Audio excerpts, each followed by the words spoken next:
ఇక ఇదే అంశానికి సంబంధించి మా ప్రతినిధి విక్రాంత్ మరింత సమాచారం అందించడానికి రెడీగా ఉన్నారు. Vikrant, over to you. మొత్తానికి ఫోన్ ట్యాంపింగ్ వ్యవహారం కూడా రోజు రోజుకి మరింత ముందుకు వస్తా ఉంది. కీలక విషయాలు కూడా వెలుగులోకి వస్తా ఉన్నాయి. ప్రధానంగా కూడా ఇటు రాధాకిషన్ రావు వెల్లడించినటువంటి వాస్తవాలను కూడా ఒక్కసారిగా కూడా ఇటు అధికార పార్టీ మాత్రం జీర్ణించుకోలేకపోతుంది. మొన్నటి వరకు ప్రతిపక్షంలో ఉన్నటువంటి కాంగ్రెస్ పార్టీకి సంబంధించి కావచ్చు, బీజేపీ పార్టీ నేతల్ని కావచ్చు, అదేవిధంగా మీడియాకు సంబంధించిన ప్రతినిధులతో పాటు రియల్ ఎస్టేట్ కి సంబంధించిన వారిని, అదేవిధంగా ప్రభుత్వానికి వ్యతిరేకంగా పనిచేసినటువంటి వారిని, ప్రజా సంఘాలతో పాటు ప్రతిపక్షాలను కూడా ఫోన్లను ట్యాంపింగ్ చేసిన విషయం కూడా ఒక్కసారిగా రాష్ట్ర ప్రభుత్వం సంబంధించిన కీలక నేతలు మాత్రం నిర్ఘాంతపోయారు. దీనికి సంబంధించే ముఖ్యమంత్రిగా రేవంత్ రెడ్డి స్వయంగా దీంట్లో బాధితుడు. గతంలో అనేక సార్లు కూడా మీడియా ముందుకు వచ్చి కూడా ప్రతిపక్ష నేతగా ఉన్న సమయంలో కూడా కాంగ్రెస్ పార్టీకి విసిసి అధ్యక్షుడిగా ఉన్న సమయంలో కూడా ముందుకొచ్చి అనేక సార్లు ఇటు మీడియా ముందుకు వచ్చి కూడా ఆధారాలతో సహా నా ఫోన్ ట్యాపింగ్ చేస్తున్నారు, నాపై నిఘా పెంచారని అనేక సార్లు మొత్తుకున్నా గానీ అప్పటి బీఆర్ఎస్ పార్టీకి సంబంధించిన అధికార పార్టీకి సంబంధించిన కీలక నేతలు, మంత్రులు, అదేవిధంగా ముఖ్యమంత్రి కూడా అలాంటిది ఏమీ లేదనేసి కూడా తోసిపుచ్చిన సందర్భాలు అనేకంగా ఉన్నాయి. ఈ నేపథ్యంలోనే ఎప్పుడైతే కాంగ్రెస్ పార్టీ రాష్ట్రంలో అధికారంలోకి వచ్చిందో ఆ మరుసటి రోజు నుంచే ఫోన్ ట్యాంపింగ్ విషయం కూడా ఒక్కొక్కటిగా బయటపడతా ఉన్నాయి. ప్రతి రోజు కూడా ఒక కీలక సమాచారాలు కూడా బయటపడతా ఉన్నాయి. మొత్తానికి ఇదొక ఎపిసోడ్ లాగా మాత్రం సాగుతా ఉంది. దీన్ని కాంగ్రెస్ పార్టీ మాత్రం చాలా సీరియస్ గా తీసుకుంది. అవసరమైతే ప్రత్యేక అసెంబ్లీ సమావేశాలు కూడా ఏర్పాటు చేసి ఈ ఫోన్ ట్యాపింగ్ విషయం పైన కూడా నిగ్గు తేల్చాలనేది కాంగ్రెస్ పార్టీ ప్రశ్నిస్తా ఉంది. స్పీకర్ కూడా ప్రత్యేక శాసనసభ సమావేశాలు నిర్వహించి వీటిపై చర్చించి అసెంబ్లీ నుంచి ఎవరైతే దీంట్లో ఉన్నారో వారందరినీ కూడా అసెంబ్లీ నుంచి బహిష్కరించే విధంగా కూడా చర్యలు చేపట్టాలనేసి కూడా అవసరమైతే స్పీకర్ ని కలిసి కూడా కోరుతామనేసి కూడా కాంగ్రెస్ పార్టీకి సంబంధించిన ఎమ్మెల్యేలు చెప్తా ఉన్నారు. ఈ ఎమ్మెల్యేలంతా కూడా గతంలో ఈ ఫోన్ ట్యాపింగ్ సంబంధించి కూడా బాధితులే ఉన్నారు. కేవలం ప్రతిపక్ష పార్టీకి సంబంధించిన నేతలనే కాదు, ఇటు స్వయంగా రియల్ట్ చేసుకునే వారు కావచ్చు, అప్పట్లో కాంగ్రెస్ పార్టీకి బీజేపీ పార్టీకి సహకరిస్తున్న వారు కావచ్చు, వీరందరినీ టార్గెట్ చేస్తా ఉన్నారు. అవన్నీ విషయాలు కూడా అప్పట్లోనే ఆ నేతలకు అందరికీ తెలుసు. అయినప్పటికీ అధికార పార్టీలో ఉన్నటువంటి బీఆర్ఎస్ పార్టీని మాత్రం ఎదురించలేక సరెండర్ అయిన పరిస్థితి కనిపించింది. అయితే వాళ్ళే స్వయంగా ఇప్పుడు చెప్తున్న పరిస్థితి కనిపిస్తా ఉంది. భుజంగరావు కావచ్చు, వీళ్ళంతా కూడా కస్టడీలో ఉన్న నేపథ్యంలో ప్రతి ఒక్కటి కూడా ఒప్పుకుంటున్న పరిస్థితి. పెద్ద ఎత్తున నిధులు కూడా అప్పటి బీఆర్ఎస్ పార్టీకి కూడా సమీకరించారు. రియల్టర్ కు సంబంధించిన వారు కూడా ఎలక్టోరల్ బాండ్స్ కూడా కొనేలా కూడా ఒత్తిడి చేశారు.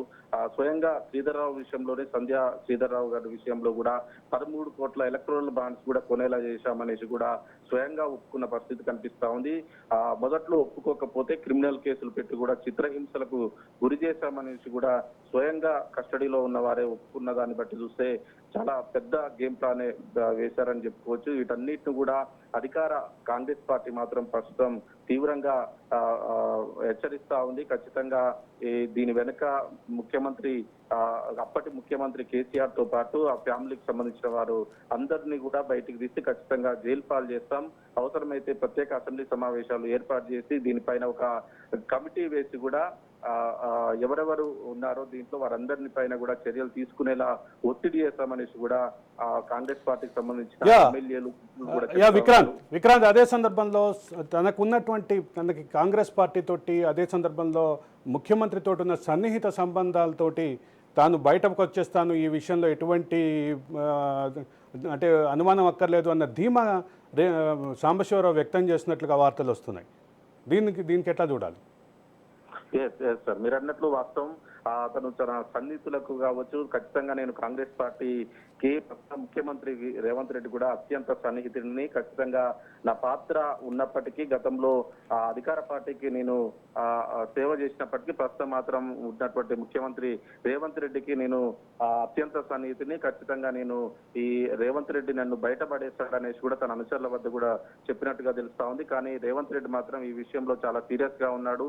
తన అనుంగ శిష్యులు ఉన్నా సరే ఖచ్చితంగా తనపైన నిఘా పెట్టి తన ఫోన్లోనే ట్యాప్ చేయించిన వారిపై మాత్రం చాలా సీరియస్ గా ఉన్నాడు. స్వయంగా ముఖ్యమంత్రి రేవంత్ రెడ్డి కావచ్చు, తన సోదరుడు కొండల్ రెడ్డి కావచ్చు, వీరంతా అప్పట్లో బాధితులు.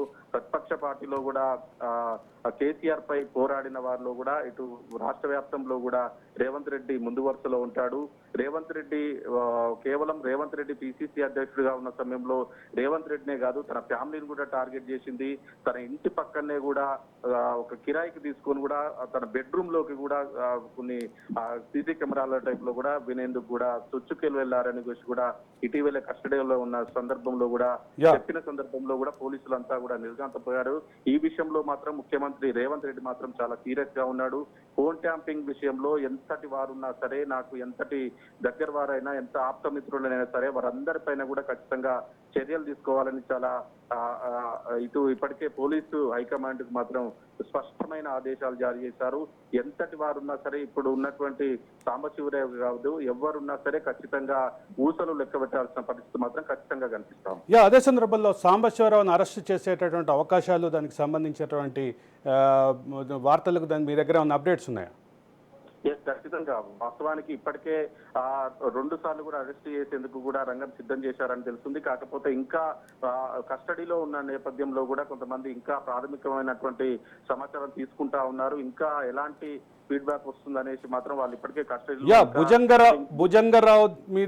భుజంగరావు కన్ఫెషన్ స్టేట్మెంట్ ఈ రకమైనటువంటి సమాచారాలు, ఈ రకమైనటువంటి క్రోనలాజికల్ ఆర్డర్లో ఘటనలు బయటకు వస్తుంటే, మరోవైపు ప్రధాన నిందితుడైనటువంటి ప్రభాకర్ రావు వస్తే ఈ కేసుకి సంబంధించినటువంటి ఎటువంటి సాక్ష్యాలు వస్తాయి అనేటటువంటి భావిస్తున్నారు? ఎస్ సార్ మీరు అన్నది వాస్తవం.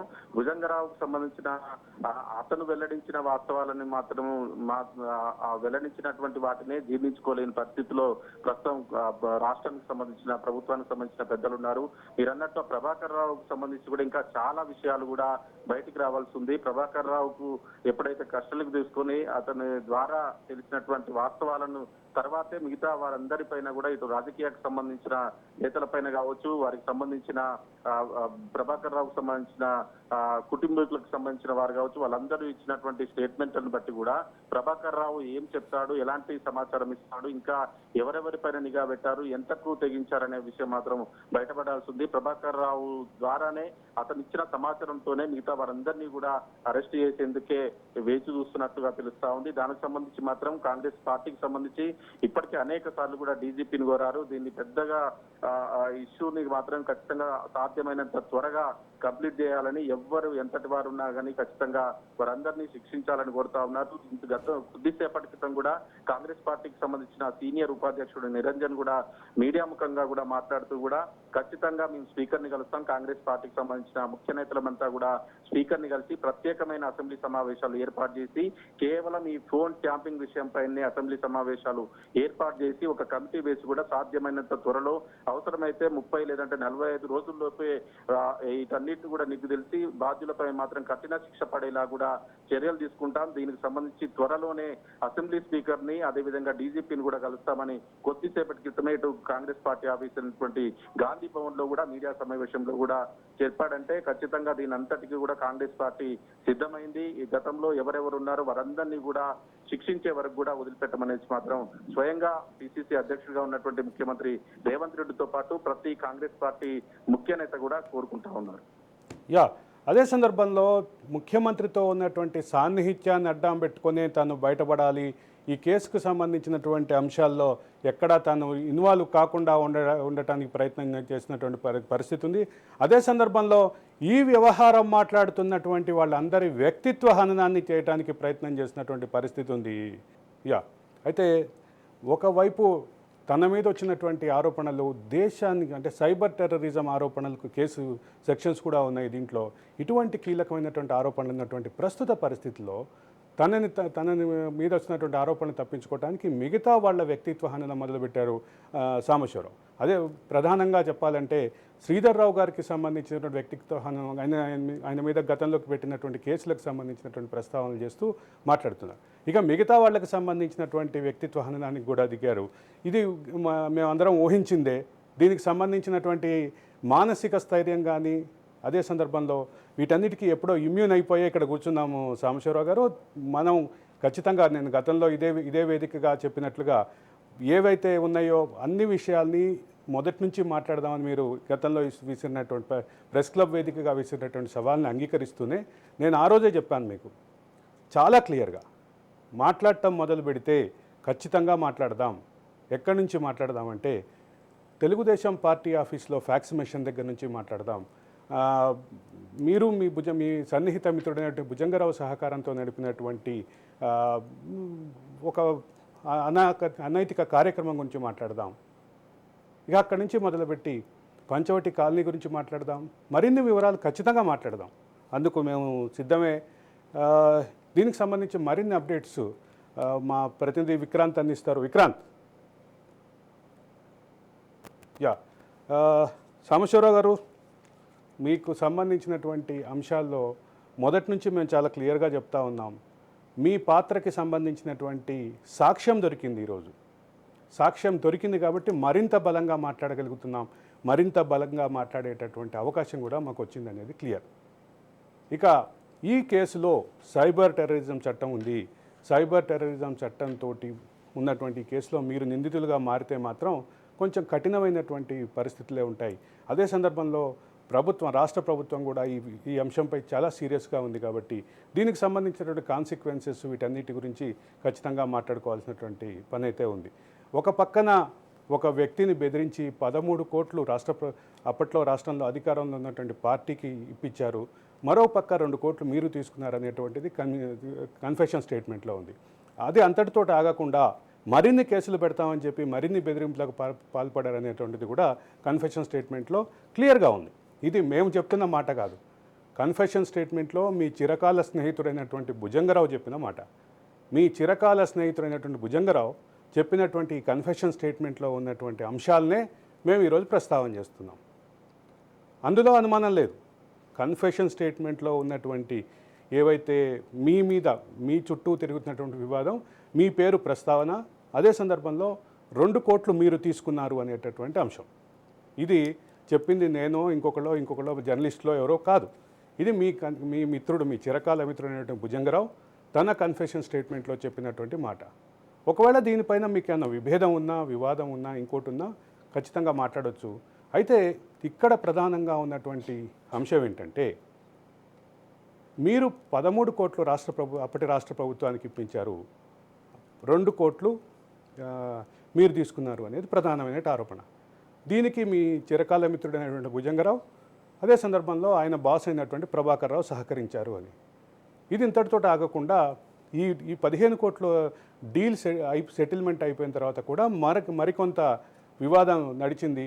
ఆ వివాదం రవీందర్రావుకి, శ్రీధర్ రావుకి ఉన్నటువంటి వివాదాల్లో మీ మిత్రుల పాత్ర ఏదైతే ఉందో, మీ సన్నిహిత మిత్రుడైనటువంటి భుజంగరావు కానీ, ఆయన బాస్ అయినటువంటి ప్రభాకర్ రావు కూడా, వాళ్ళిద్దరి పాత్ర ఏంటి, వాళ్ళిద్దరూ దీన్ని ఏ రకమైనటువంటి కంక్లూజన్ తీసుకెళ్లారనేది ఖచ్చితంగా డిబేటబుల్ సబ్జెక్టు.